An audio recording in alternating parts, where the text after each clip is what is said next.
po. Tuturuan ko po kayo kung paano mag-autosave sa Microsoft Word. Sa una ay buksan natin ang Microsoft Word. Pangalawa ay pupunta tayo dito sa option. Yan, option. Tapos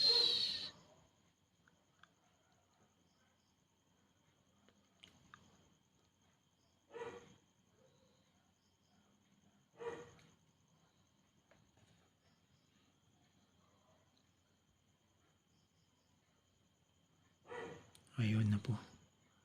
Ayun na siya. Ngayon, punta tayo sa save.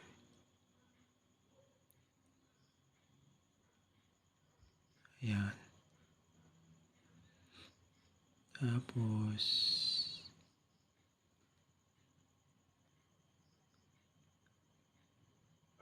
palitan mo ito ng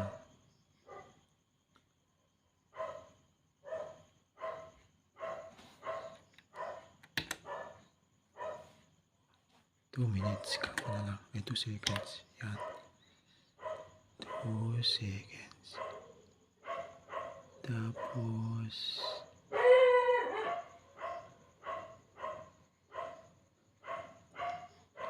ayun. Automatic na yan. Every time na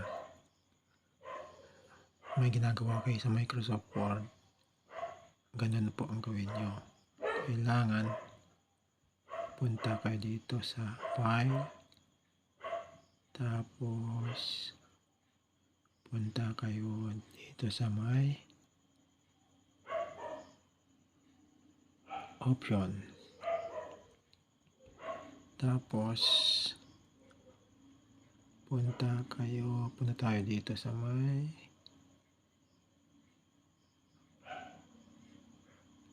save.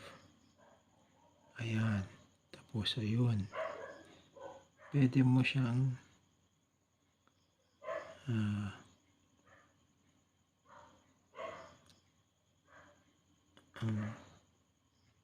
so ito po. Tapos i-click mo na yung okay. So ganun lang po. Nasa inyo po kung ano gusto nyo. Halimbawa, don't show the backstage.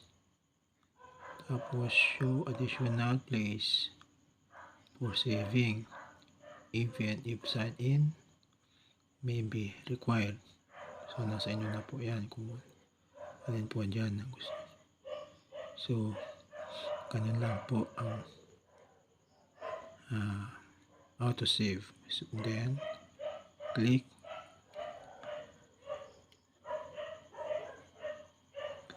OK. So hanggang dito na lang po at maraming salamat po.